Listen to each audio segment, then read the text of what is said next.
अस्सलाम वालेकुम स्टूडेंट्स, मैं आपकी उर्दू टीचर शुगुफ्ता मैं बोल रही हूँ। तो आज मैं आपको यानी 10th क्लास को जो पढ़ाने जा रही हूँ वो है मुंशी प्रेमचंद का अफसाना यानी कि इबरत है। तो पहले ही मैंने इस पे पहला लेक्चर दिया था, अफसाना किसे कहते हैं, मुख्तसरन शॉर्ट स्टोरी। तो वो मैंने आपको समझाया था। तो आज मैं आपको दूसरा लेक्चर दे रही हूँ अफसाना इबरत पर। तो यहाँ पे मुंशी प्रेमचंद इस अफसाने के ज़रिए ये समझाने की कोशिश कर रहे हैं कि इस दुनिया में कोई भी पेशा जो है बुरा नहीं है, कोई भी पेशा ऐसा नहीं है जिसको हकारत की नज़र से देखा जाए, क्योंकि हर पेशे की अपनी अपनी खूबी और अहमियत है। लेकिन ये इंसान पर है कि वो इस पेशे को जो वो अपना रहा है, जिस पेशे में वो काम कर रहा है, तो वो किस तरह से उस पेशे को अपने हिसाब से ले, किस तरह से उस पेशे को अच्छी तरीके से अपनाए, अच्छी तरीके पर चले, तो वो पेशा अच्छा कहलाता है। अगर उस पेशे में कोई भी उधर इधर की बात हुई, यानी ऊपर की आमदनी, वो रुश्वत या चालबाजी, दूसरों को धोखा देकर रुपया कमाना, तो उस हिसाब से वो पेशा गलत ही कहलाता है।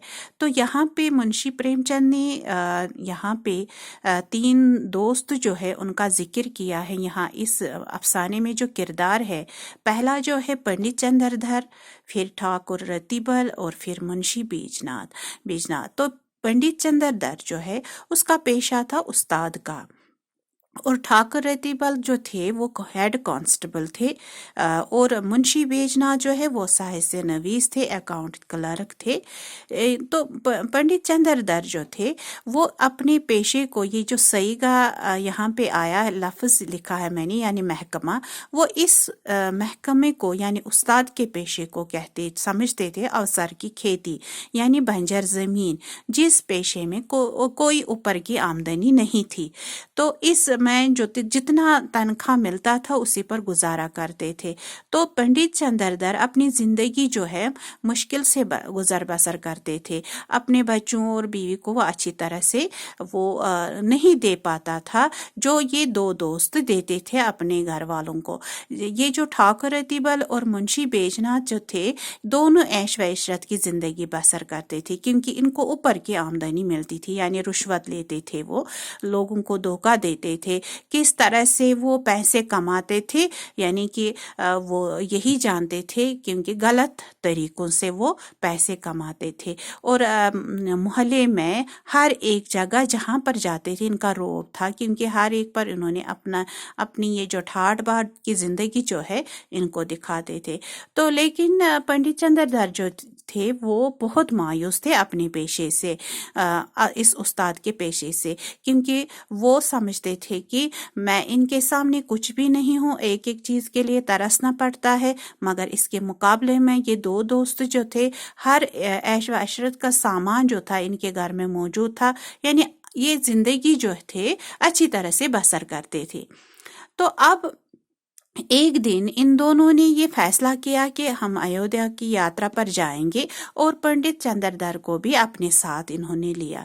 लेकिन यहाँ ये दिखाते हैं कि इंसान जो बोता है वही पाता है, क्योंकि गलत जो करता है उसको गलत ही फिर मिलता है।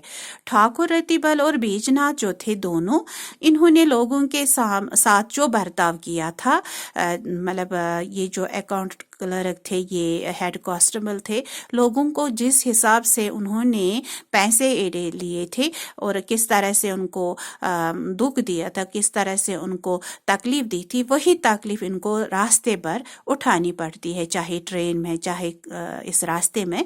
तो किस तरह से इनकी हालत बुरी हो जाती है, और ये एक तरह से अपनी अर्श से फर्श पर आ जाते हैं। तो उनको एहसास होता है कि हमने अपनी दूसरों के साथ कैसे बर्ताव किया, वही उसी का सामना, उसी का हमें इस वक्त मिल रहा है फल। मगर पंडित चंद्रधर जो थे, अब ये बेचारा इन्हीं के साथ था, इसको भी ये दुख देखने पड़ते हैं, तकलीफें देखने पड़ते हैं। तो پھر جب بارش ہوتی ہے بہت اس یاترا میں، تو وہ ایک جگہ پیڑ کے نیچے بیٹھ جاتے ہیں. تو وہاں پر کرپا شنکر جو تھا وہ شاگرد تھا کس کا؟ پنڈت چندردر کا.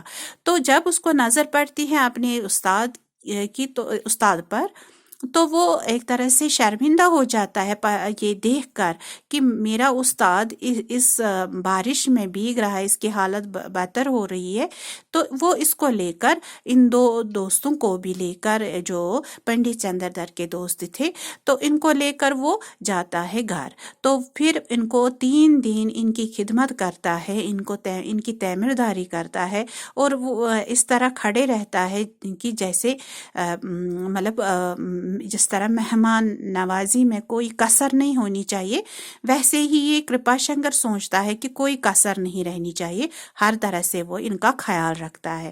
مگر جب پنڈت چندردر کو اس کا احساس ہو جاتا ہے، ایک طرح سے وہ اللہ اس کو دکھاتا ہے کہ اس پیشے میں، یعنی استاد کے پیشے میں کتنی عزت ہے، کتنا احترام ہے، وہ اس کرپا شنکر کو دیکھ کر، اس کے برتاؤ کو دیکھ کر، اس کے اخلاق کو دیکھ کر اسے یہ احساس ہوتا ہے. اور پھر پنڈت چندردر سمجھتا ہے کہ میرا پیشہ سب سے عظیم اور بہتر ہے. تو ان دو ٹھاکر رتی بل اور بیجناتھ سے، ان سے بہتر میرا جو پیشہ ہے عظیم ہے، کیونکہ اس میں جو عزت ہے وہ کسی میں نہیں ہے. کیونکہ دولت سے سب کچھ خریدا نہیں جا سکتا ہے، کیونکہ عزت نہیں خریدی جا سکتی ہے، شرافت نہیں خریدی جا سکتی ہے، جو پنڈت چندردر میں تھی. پھر یہ تینوں واپس نکل آتے ہیں، یعنی کہ جاتے ہیں واپس. کرپا شنکر پھر خوشی ان کو رخصت کرتے ہیں اور معافی مانگتا ہے ان تینوں سے، کوئی غلطی مت ہو گئی. لیکن یہاں پہ یہ دیکھنا ہے کہ اس افسانے میں عبرت کس کو حاصل ہوئی؟ پنڈت چندردر کو عبرت حاصل ہوئی. ایک تو اس کو بھی، کیونکہ وہ بہت مایوس تھا اپنے پیشے سے، اور ان کے دوست دو دوست جو تھے، ان کو بھی ایک طرح سے عبرت حاصل ہوئی کہ ہمیں ہمیشہ دوسروں کے ساتھ اچھا ہی برتاؤ کرنا چاہیے، تو وہاں سے بھی اچھا ہی ملے گا.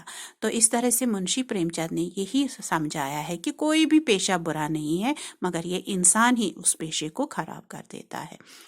امید ہے آپ کو سمجھ میں آیا ہوگا. انشاءاللہ آگے اور پڑھاؤں گی. تب تک خدا حافظ.